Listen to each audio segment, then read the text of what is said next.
सर्वेभ्यो नमो नमः। पुनः एकदा अहं डॉक्टर उमाकांत शुक्लः लघुसिद्धान्त कौमुद्याः पाठमादाय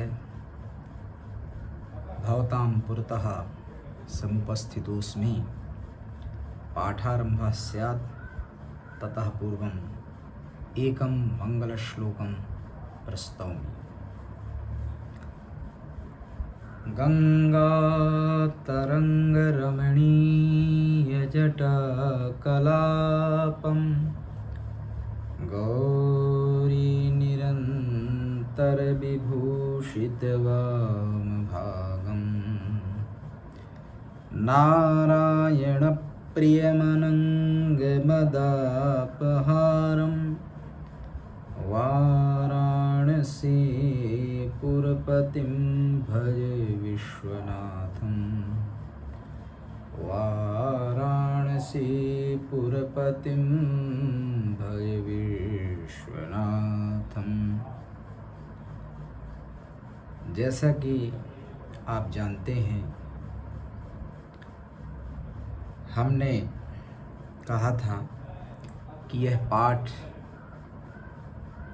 श्रोताओं के सौविध्य के लिए हिंदी में ही चलता है, तो स्वाभाविक है पाठारंभ हम हिंदी में करते हैं।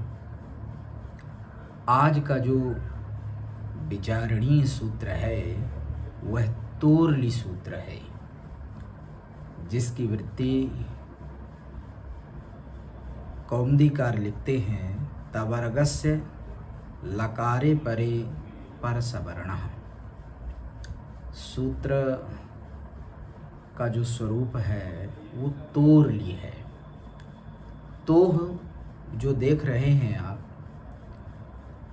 उसमें तू शब्द की षष्ठी के एक वचन में तोह बना है, और वह चूँकि कोई भी अनियोगवाचक शब्द यहाँ पर नहीं दिख रहा है, तो अनिर्धारित संबंध विशेषा जो षष्ठी व्याकरण शास्त्र में देखी जाती है, वहाँ पर स्थान को हम उपस्थित करते हैं अनियोगी के रूप में। तत्व से आप जो है षष्ठी स्थान योगा इस सूत्र परिभाषा सूत्र के आधार पर तोह का मतलब करिए तवर्ग से स्थाने, और तू क्या है, तू का मतलब यहाँ तवर्ग है। तू व्याकरण शास्त्र में उदित से जाना जाता है, और उदित ध्यान रखना अपने सवर्णियों के बोधक होते हैं। तो तू का मतलब होता है यहाँ तवर्ग, इसीलिए लिखते हैं तवर्ग से स्थाने, माने तवर्ग के स्थान में लकारे ली, ला शब्द है, सप्तमी का एक वचन है, उन्हें लकार के परे रहते हैं। अनुस्वार से यही पर सवर्ण सूत्र है, वहाँ से पर सवर्ण शब्द की आप अनुवृत्ति कर लीजिए। पर सवर्ण, पर में संधि करेंगे, दो शब्द रहेंगे, उसमें जो परश है उसका सवर्णी आपको करना है तवर्ग के स्थान में। उदाहरण आपके सामने है तल्लयः। तल्लयः शब्द को, लय शब्द का अर्थ होता है नाश। तस्य लयः तल्लयः, षष्ठी तत्पुरुष समास कर दीजिए। सच आज सौ लयश्च इति तल्लयः कर्मधारय भी कर सकते हैं। दो तरह से इस शब्द को आप प्रस्तुत कर सकते हैं। तो समास करने के बाद विभक्ति इत्यादि सब कुछ चला गया।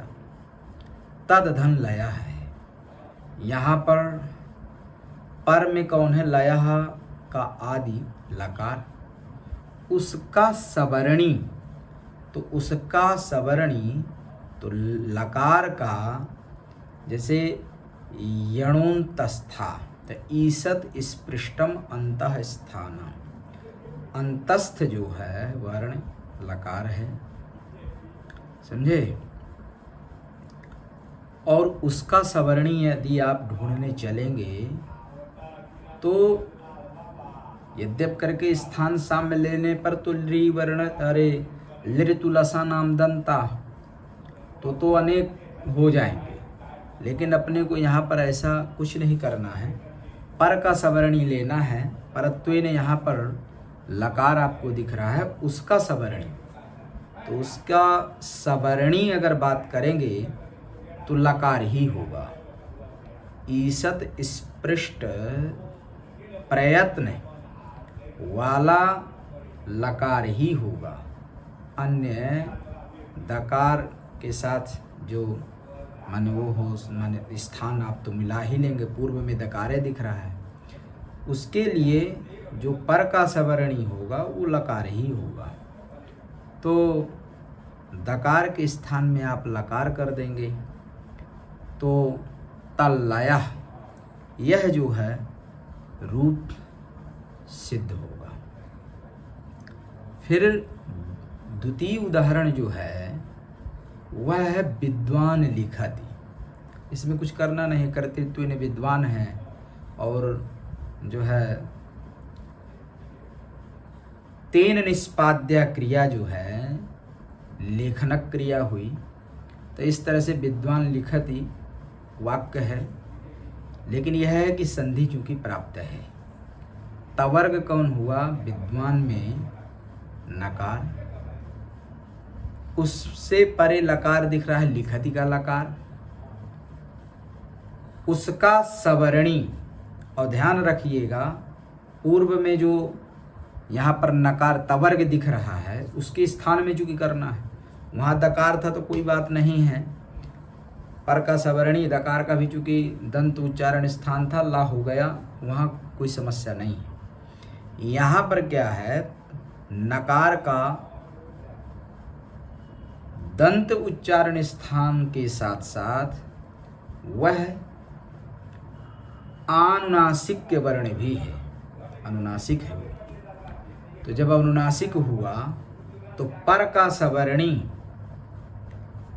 अनुनासिक नकार के स्थान में होने वाला वर्ण, यहाँ पर ध्यान रखिएगा, चूंकि ल यवला द्विधा, या वाला अनुनासिक का अनुनासिकत्व और अनानुनासिकत्व के भेद से या वाला, ये दो प्रकार के संज्ञा प्रकरण में ये बात लिखी है। तो यहाँ पर भी पर का सवर्णी अनुनासिक, चूंकि नकार के स्थान में करना है, तो अनुनासिक लकार ल ऐसा होगा। तो ये कैसे आप उसके स्थान में नकार के स्थान में कर रहे हैं? तो आंतर्य सादृश्य चार तरह से लिया जाता है स्थानार्थ गुण प्रमाण के द्वारा। तो नकार के स्थान में जो अनुनासिक लकार आप कर रहे हैं तो गुणांतरीण कर सकते हैं, मात्राकृत और स्थानकृत आंतर्य भी ले सकते हैं। तो एक विकल्प हमने दिया, दोनों ही स्थितियों में नकार के स्थान में अनुनासिक लकारी ल यह होगा। तो जो रूप का स्वरूप होगा वह विद्वान लिखति होगा। तो इस तरह से, इसीलिए नकारस्य अनुनासिको ल ये वहाँ पर तोरली इस सूत्र में स्वयं आचार्य वरदराज भी उल्लेख करते हैं। तो निश्चित रूप से आज इसका पुनः आरंभ, और आप लोगों के लिए सोचे कि भाई अब वो तो पैंडेमिक जो वेदर था वो तो ख़त्म हुआ, लेकिन यह है कि इस स्वच्छ वातावरण में भी क्यों ना व्याकरण स्मृति का विचार हो। तो इस दृष्टि से आज मैं आपके सामने यथामति लघु सिद्धांत कौमुदी के स्तर से तोरली इस सूत्र का व्याख्यान प्रस्तुत किया। जो भी संस्कृतज्ञ इस चैनल से जुड़े हैं वे इसको सुने, मनन करें, आत्मसात करें और व्याकरण शास्त्र के तत्व को आप समझें। इन्हीं मंगल कामनाओं के साथ सभी के लिए नमस्कार।